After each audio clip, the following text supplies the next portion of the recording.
Sign DLM 1993 में इस company की हुई थी शुरुआत। ईएमएस और सर्विसेज और सॉल्यूशन देने का करती है कारोबार। नतीजे आए थे कल बाजार बंद होने के बाद और शानदार नतीजे कंपनी ने पेश किए हैं। आइए आपकी मुलाकात करवाते हैं कंपनी के सीएफओ श्रीनिवास कुलकर्णी साहब। कार्यक्रम में हो रहे हैं शामिल। आईटी सेक्टर का कुलकर्णी साहब को 27 साल का लंबा अनुभव है। आईसीएमएआई के एसोसिएट मेंबर के तौर पर आपने काम किया है। वॉटन स्कूल और आईएसबी से लीडरशिप प्रोग्राम्स भी पूरे किए हैं। नंबर्स दमदार। कल शाम बाजार बंद होने के बाद आय में बढ़त है 31% की। कामकाजी मुनाफा 19% बढ़कर आया है। मार्जिन 11.5% से 10.5% के आसपास हैं, थोड़े से कम हुए हैं, लेकिन मुनाफे में बढ़त जबरदस्त है। 77% की 13 करोड़ से बढ़कर 23 करोड़ आता दिखा। ये चौथी तिमाही के कंसोलिडेटेड नतीजे मैंने आपके सामने पेश किए और स्टॉक में जबरदस्त एक्शन है। आज 8% मजबूती के साथ ट्रेड करता हुआ दिख रहा है। 7% अभी मजबूत है। कुलकर्णी साहब, बहुत बहुत स्वागत है। सबसे पहले तो आपको दमदार नतीजे पर बहुत बहुत बधाई। शानदार नतीजे पेश किए हैं आपकी कंपनी ने इस तिमाही के लिए। बताएं सर, रेवेन्यू में जो 30% की दमदार ग्रोथ है और कामकाजी मुनाफा भी बढ़कर आया है, क्या खास वजह रही है इसकी? अनिल, थैंक यू शो में बुलाने के लिए पहले तो। Thank you. और ये देखिए, ईएमएस तो इंडिया में इंक्रीज हो रहा है। अभी आप देखेंगे तो रिसर्च रिपोर्ट यही बताता है कि 16 बिलियन का जो मार्केट है वो 60 बिलियन होने वाला है 21 से 26 तक। मतलब 30% कैगर के ग्रोथ से वो बढ़ेगा। तो उसका फायदा हम भी उठा रहे हैं। तो काफी सारे चीजें हो रही है इंडिया में। इलेक्ट्रॉनिक मैन्युफैक्चरिंग की आजकल काफी ट्रेंड है। बहुत सारी कंपनीज आउटसोर्स कर रही है इंडिया को। वो सप्लाई चेन डाइवर्सिफाई करने की कोशिश कर रहे हैं। उसी की वजह से हमारे ऑर्डर बुक तो बिल्ड हुआ था, तो उसको एग्जीक्यूट कर रहे हैं। तो हम ये ग्रोथ तो एक्सपेक्टेड था हमसे। जब हमने आईपीओ किया पिछले साल, ये ऐसे ही एक्सपेक्टेशन रखा था लोगों के सामने कि 40% के हिसाब से ग्रोथ होगा। और हमें काफी खुशी है कि हम एग्जीक्यूट कर पाए उस ग्रोथ पे।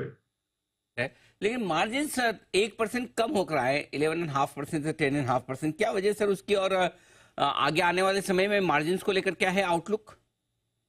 हाँ, मार्जिन्स पिछले साल से हिसाब से हमारा थोड़ा कम है इस क्वार्टर में। बेसिकली हमने काफी सारा इन्वेस्टमेंट किया हुआ है एसजी&ए में। और ये इन्वेस्टमेंट्स हैं ग्रोथ के लिए। एक्चुअली जिस ट्रेजेक्टरी का ग्रोथ हम देख रहे हैं उसके लिए मैनेजमेंट को काफी मजबूत किया है। उसके वजह से ये अहेड ऑफ टाइम इन्वेस्टमेंट है थोड़ा सा। तो जैसे हमारे ग्रोथ आएगा तो इसकी वजह से एब्जॉर्प्शन के बेनिफिट्स मिलेंगे, तो मार्जिन में जरूर बढ़ोतरी होगी as we go along. Okay, ठीक बात है। तो मार्जिन में थोड़े आगे और बढ़त के संकेत साफ साफ हैं। वित्त वर्ष 2025 के लिए इस पूरे फाइनेंशियल ईयर की जो नई शुरुआत हुई है, कोई सर गाइडेंस देना चाहेंगे आप रेवेन्यू, प्रॉफिट, मार्जिन वगैरह के लिहाज से? नहीं कि हम स्पेसिफिक ईयर का गाइडेंस नहीं देना चाहेंगे। बट एक बात बोल सकते हैं कि हम कॉन्फिडेंट है 30% कैगर का 3 साल के हिसाब से। तो थोड़ा इधर आई मीन एक साल में कुछ कम हो सकता है, कुछ ज्यादा भी हो सकता है। अभी उतना प्रेडिक्टेबिलिटी नहीं है। बट जिस जिस तरह से हम ऑर्डर बुक और पाइपलाइन को देखते हैं, इंडस्ट्री ट्रेंड का ग्रोथ जरूर हम मीट करेंगे। सीएजीआर थोड़ा बहुत ऊपर नीचे भी हो तब भी बहुत इंप्रेसिव है, इसमें कोई डाउट नहीं है। क्योंकि 3 साल तक की इतनी विजिबिलिटी है तो आप अपने आप में काफी स्ट्रांग है। ऑर्डर बुक कितनी है इस वक्त सर? अभी 2200 करोड़ का ऑर्डर बुक है। हाँ हाँ। और उसमें बढ़ोतरी होगा इस साल इन और, इन FY 25। और ज्यादातर ऑर्डर्स किस सेगमेंट से आ रहे हैं सर? हम एक्चुअली 4 सेगमेंट्स में है: एरोस्पेस, डिफेंस, मेडिकल और इंडस्ट्रियल। लेकिन मैक्सिमम ट्रैक्शन दिख रहा है एरोस्पेस और डिफेंस में। हम तो चाहेंगे कि चारों सेगमेंट लगभग बराबर के हो ताकि रिस्क ना रहे। पर अभी फिलहाल तो एरोस्पेस और डिफेंस बहुत ज्यादा ट्रैक्शन दिख रहा है, वो 2 सेगमेंट। और आपके, जहां तक मेरा ख्याल है, आपके काफी कुछ एक्सपोर्ट्स भी है। तो इंडियन मार्केट्स और ग्लोबल मार्केट्स दोनों में किस तरह का डिमांड का रुझान है, ये जरा समझाएं सर। डिमांड तो दोनों तरफ काफी है। एक्सपोर्ट मार्केट हमारा ज्यादा ट्रैक्शन है एक्सपोर्ट मार्केट में। जिस हिसाब से हमने सेल्स फोर्स बनाया है वो ज्यादातर फोकस कर रहे हैं एक्सपोर्ट ग्रोथ के लिए। पर इंडिया में भी अभी हम इन्वेस्ट कर रहे हैं इंडिया सेल्स में। इंडिया में भी काफी ग्रोथ है मार्केट में, स्पेशली डिफेंस और एरोस्पेस में। तो हम चाहेंगे कि दोनों ग्रो हो, पर ट्रैक्शन तो दोनों दोनों तरफ है।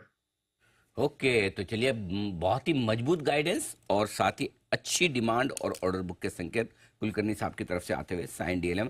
सर बहुत बहुत धन्यवाद, समय दिया आपने, नतीजों पर विस्तार से बातचीत की और आगे के लिए भी अपने निवेशकों को आपने जो गाइडेंस दिया, आई एम श्योर उन्हें इससे डेफिनेटली मदद मिलेगी। Thank you so much sir. Thank you. Shrinivas Kulkarni sahab, CFO Cyient DLM के बता दें, अच्छी परफॉर्मेंस आई है कंपनी की तरफ से, मजबूत एकदम।